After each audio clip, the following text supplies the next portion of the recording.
চলো বন্ধুরা, আজকে তোমাদের সাথে একটা নিরামিষ রেসিপি শেয়ার করব। যাদের করে কিচ্ছু থাকে না, তোমরা একদম বোরিং হয়ে গেছো, কি রান্না করবে কি রান্না করবে, বাঁধাকপিও খেতে খেতে একদম বোরিং হয়ে গেছো, আর খেতে ইচ্ছা করে না। চলো আমার সাথে, আমি রেসিপি একটা শেয়ার করছি তোমাদের সাথে।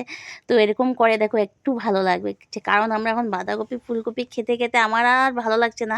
তো তোমাদেরও নিশ্চয়ই আর ভালো লাগছে। চলো এই রেসিপিটা একটু শেয়ার করি। তো এখানে দেখো, বাঁধাকপি আমি টুকরো টুকরো করে কেটে নিয়েছি, আর এখানে চালও ভিজিয়ে দিয়েছি। আর কড়াইটা দেখো বসিয়ে দিলাম, বসিয়ে দিয়ে গরম জল বসিয়ে দিয়ে লবণ দিয়ে দিলাম, লবণ দিয়ে এই দেখো এরকম করে টুকরো টুকরো করে কেটেছি। তো সেগুলো এখন চলো একটু ভাপ দিয়ে নেব। কড়াইয়ের মধ্যে জল দিয়ে আমি সব কিছু রেডি করে নিয়েছি, এখন গ্যাসটা ধরিয়ে বসিয়ে দিলাম। আর ওদিকে চলো মশলাটা এবার বেটে নিই। মশলাটা বেটে দেবো। আমি জিরা নিয়েছি, লঙ্কা নিয়েছি, সাথে আদাও নিয়েছিলাম, সেটা ক্লিপটা উঠানো হয়নি। তো আদা লঙ্কা জিরা সব শিলে পাটায় খুব সুন্দর করে বেটে নিয়ে এসেছি। আর ওদিকে দেখো আমার ভাপটা হয়ে গেছে, আমি জল জড়িয়ে দিয়েছি। ওদিকে আমার চালগুলোও পেস্ট করে নিয়ে এসেছি। এখানে দিয়ে দিলাম চালের পেস্টের সাথে কালো জিরা দিয়ে দিলাম, চিনি দিয়ে দিলাম, লঙ্কা বাটা জিরা বাটা আদা বাটা দিয়ে দিলাম, এর সাথে লবণ দিয়ে দিলাম। দিয়ে এখন এটা খুব ভালো করে ফেটিয়ে নেব। সাথে দিয়েছি বেসন, চালের গুঁড়োর সাথে বেসনও দিয়ে দিলাম, দিয়ে খুব সুন্দর করে খুব ভালো করে ফেটিয়ে নিলাম। তার সাথে এখন আমি দিয়ে দেবো এর মধ্যেও পরিমাণ মতো হলুদ। হলুদ দিয়ে এখন খুব ভালো করে এগুলো ফেটিয়ে নেব। আর আমি যখন চাল বাটা করেছিলাম না, চাল বাটার মধ্যে এক দুটো কাঁচা লঙ্কাও দিয়েছিলাম। তো এখন খুব ভালো করে ফেটাতে ঘুরিয়ে পুরো ফেটাচ্ছি। ফেটাতে এসে গেলাম, আবার আমি কড়াই বসিয়েছিলাম, কড়াইয়ের মধ্যে তেলটাও নাড়াচাড়া করে নিলাম, কড়াইয়ের তেলটা গরম হয়ে গেছে। এবার এই বাঁধাকপিগুলা পেস্টের মধ্যে লাগিয়ে একটা করে আমি একবার ভাজতে শুরু করে দিলাম। দেখো তেলের মধ্যে আমি দিয়ে দিলাম কিছুটা, যতটুকু জায়গা হবে ততটুকু কড়াইয়ের মধ্যে দিয়ে দিলাম। দিয়ে এবার দেখো একটু নাড়াচাড়া করে আমার ভাজাগুলো হয়েছে, খুব সুন্দর মুচমুচা করে ভাজি করেছি।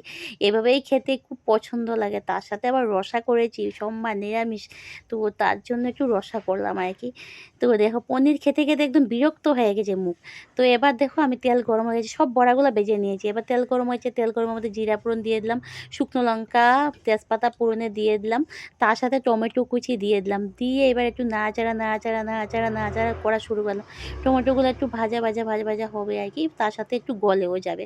তো যাই হোক, চেনি নিয়ে আমি আমার এই যে আবার গাঁটাগাটি শুরু করলাম। এখানে আছে জিরা বাটা আদা বাটা, এখানে হলুদ দিয়ে দিলাম পরিমাণ মতো।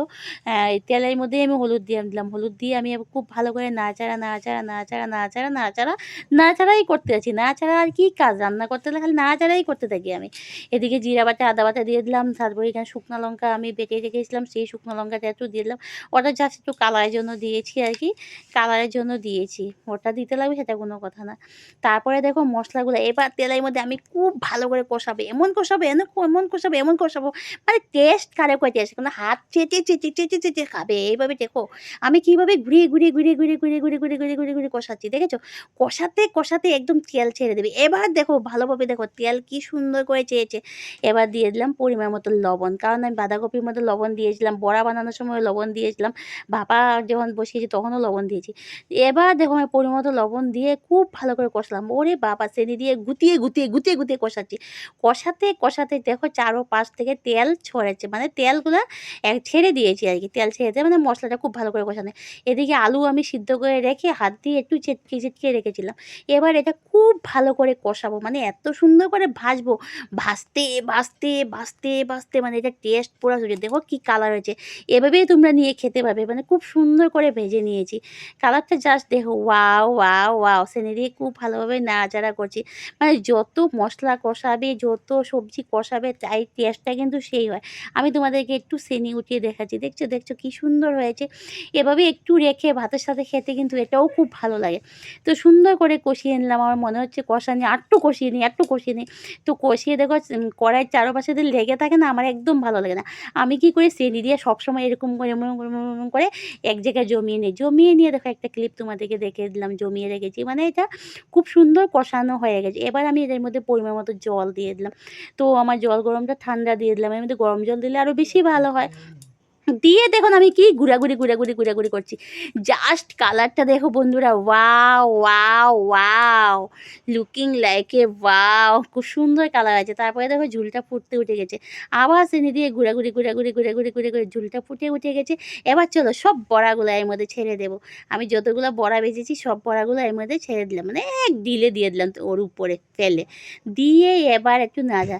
যখন বড়া রসা কিছু করবে না, ওটা একটু ঝুল লাগবে বেশি। কারণ বড়াটা এগুলো তরকারি ঠান্ডা হলে কি হয় মানে একদম মাখা হয়ে যায়।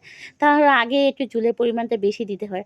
তারপরে দেখো আমি কিছুটা চিনি দিয়ে দিলাম, একটু পরিমাণ মতো বুঝে আরকি চিনি দিলাম। চিনি দিয়ে আবার চিনি দিয়ে নাড়াচাড়া করতে আমার রান্নাটা প্রায় শেষ হয়ে চলছে। এবার আমি দিয়ে দিলাম গরম মশলা বাটা। গরম মশলা বাটা দিয়ে আবার কি করলাম আমি, দেখো চিনি দিয়ে একটু নাড়াচাড়া করলাম। তারপরে আমি নাড়াচাড়া করতে তারপরে এখন আমি কি করলাম, পরিমাণ মতো ঘি দিয়ে দিলাম। ঘি দিয়ে পরিমাণ মতো ঘি দিয়ে দিলাম। ঘি দিয়ে একটু নাড়াচাড়া করে নিলাম। ফাইনাল লুকটা এসে রান্নাটা কেমন হয়েছে কমেন্ট করে জানাবে আমাকে।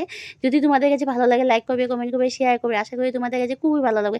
জাস্ট কালারটা দেখো, wow! Wow! Wow! Wow! Wow! Wow! Wow! খুব সুন্দর হয়েছে কালারটা, দেখেছো? এরকম যদি রান্না পেতে চাও বাস আমার রেসিপিটা তোমরা একটু ফলো করো। দেখো খেতে কিন্তু খুবই ভালো হয়েছে, টেস্টি হয়েছে। আজকের মতো tata, bye bye, see you.